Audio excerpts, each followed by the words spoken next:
महाविकास आघाडी नाशिक महानगरपालिकेसंदर्भातल्या आमच्या बैठकांच्या 2-3 फेऱ्या झाल्या आणि आज काही एक 10-12 जागा फक्त राहिल्या, त्यावर आमची अंतिम चर्चा झालेली आहे. जवळपास एक 10-12 जागांवरचा विषय फक्त बाकी आहे, तो सुद्धा संध्याकाळपर्यंत म्हणजे होऊन जाईल, संध्याकाळी 6-7 वाजेपर्यंत.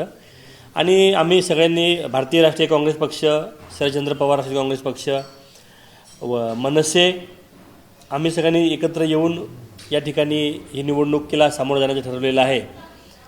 आमचे कार्यकर्ते, पदाधिकारी, खासदार माननीय बच्छावताई, आमचे शहराध्यक्ष गजानन शेलार, गोकुळ शेठ पिंगळे, दत्तात्रय पाटील, आकाशजी छाजेड आणि आम्ही सर्वच प्रमुख, शोभू नागरे, देवरे साहेब, शिवसेनेचे बाकीचे मंडळी आम्ही एकत्र होतो आणि एक साधक बाधक चर्चा करून या ठिकाणी एकत्रितपणे महाविकास आघाडी म्हणून या निवडणुकीला सामोरं जाण्याचं आम्ही ठरवलेलं आहे.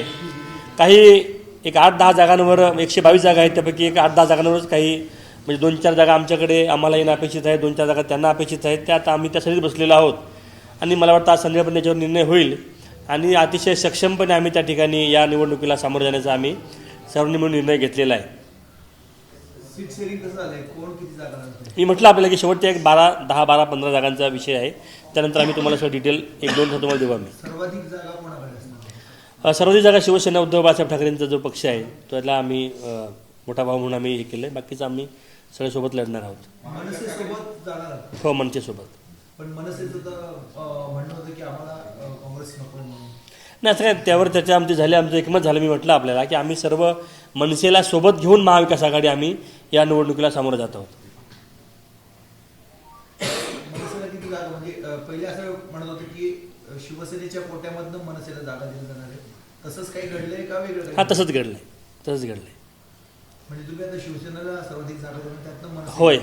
पण मग हे किती म्हणजे काय ठरलं? नाही, आता आम्हाला जे आम्ही 20-22 जागा मागितल्या त्या आमच्या जागा आम्हाला मिळत आहेत. काँग्रेसनेही तेवढ्याच जागा मागितल्या त्याही त्यांना मिळत आहेत. त्यामुळे उर्वरित ज्या जागा आहेत त्यातून शिवसेना त्यांना सीट त्यांचं शेअर करणार आहे. आता किती मिळत आहेत? साधारणपणे 10-12 आता राहू द्या, पण एकूण किती जागा म्हणजे कसं ठरलेलं आहे? 122 जागांमधल्या आम्ही 22-25 जागा आमच्या त्याचं बोलणी सुरू आहे आणि त्या आम्हाला मिळण्याच्या याच्यामध्ये आहेत. म्हणजे 2-3 जागा प्रश्न राहिला, आमचा पण आणि काँग्रेसचा पण. त्यासाठी आम्ही बसलेलो आहोत. तो विषय सॉर्ट आउट होईल. आम्ही एकत्र येऊन ठरलं, आम्ही फायनल केले की आम्हाला एकत्र येऊन लढायचं आहे. मी म्हटलं ना की आम्हाला दोघांनाही ॲव्हरेज 20-25 जागा आम्ही लढतोय. त्यामुळे उरल्यावरच्या त्यात शिवसेना, उद्धव बाळासाहेब ठाकरे पक्ष आणि मनसे. हा, CPMC आमचं बोलणं सुरू आहे. वंचित बहुजन आघाडीचे बोलणं सुद्धा आमचं सुरू आहे, तेही काही अंतिम टप्प्यात आहे. जास्तीत जास्त आमचे जे घटक पक्ष, मित्र पक्षांना सोबत घेऊन आम्ही या निवडणुकीला सामोरं जाणं ठरवलेलं आहे. त्यांची 8-9 जागांची मागणी आहे, त्यामुळे आम्ही आमचं जे सिटीमुळे आम्ही डेलिगेशन आहे ते चर्चा करत आहेत, त्यातून मार्ग काढू आम्ही. वरिष्ठ पातळीवर काँग्रेसने अजून मनसेला सोबत घेण्यासाठी नकार दिलेला आहे, तर मग नाशिकमध्ये मनसेला सोबत घेताना काँग्रेसच्या वरिष्ठ नेतृत्वाची काही चर्चा झाली किंवा काय? नाही, आता आम्ही थोडी हे सगळ्या गोष्टी आम्ही शिवसेनेकडनं स्थानिक पातळीवर आम्हाला त्यांनी अधिकार दिलेले आहे. शिवसेनेकडनं संजय राऊत साहेब आहेत, आम्ही बोलतोय, सुब्रताई सुळे बोलत आहेत, सपकाळ साहेब त्या ठिकाणी बोलत आहेत. त्यामुळं आम्ही आमच्या वरिष्ठांच्या मान्यता घेऊन त्या गोष्टी करणार आहोत. परंतु स्थानिक पातळीवर जे काही अधिकार आम्हाला दिले त्याच्यावर आमची बोलणी सुरू आहे आणि ती फायनल होईल जवळपास.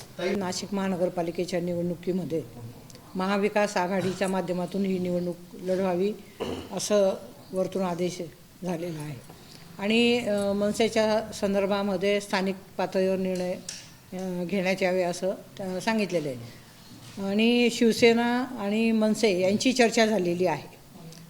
काँग्रेसची आणि मनसेची चर्चा झालेली नाही.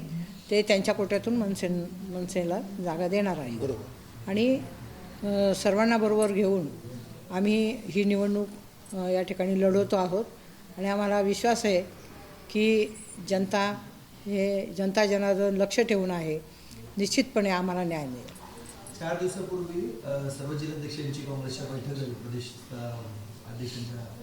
त्यावेळेस असं ठरलं होतं की MIM आणि MNS या दोघांसोबत आपल्याला जायचं नाही. MIM बरोबर जायचं नाही असं प्रदेश काँग्रेसने सांगितलेलं आहे. MNS बद्दल काही सांगितलं नाही, ते स्थानिक पातळीवर निर्णय घ्यायचे, लोकल लेवलवर. तुम्हाला फायदा होईल असं वाटतं मनसेसोबत आलं? नाही, आता कसं आहे की प्रत्येक ठिकाणचे जे काही समीकरण आहे हे वेगवेगळं असतं.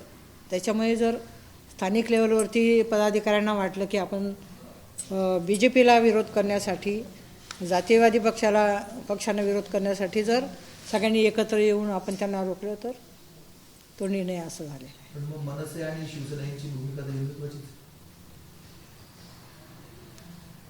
आता हिंदुत्वाची भूमिका जरी असली तरी आता अनेक वर्षांपासून आम्ही एकत्र काम करतो आहोत आणि सर्व धर्म समभाव हा नारा या ठिकाणी आम्ही जपतो.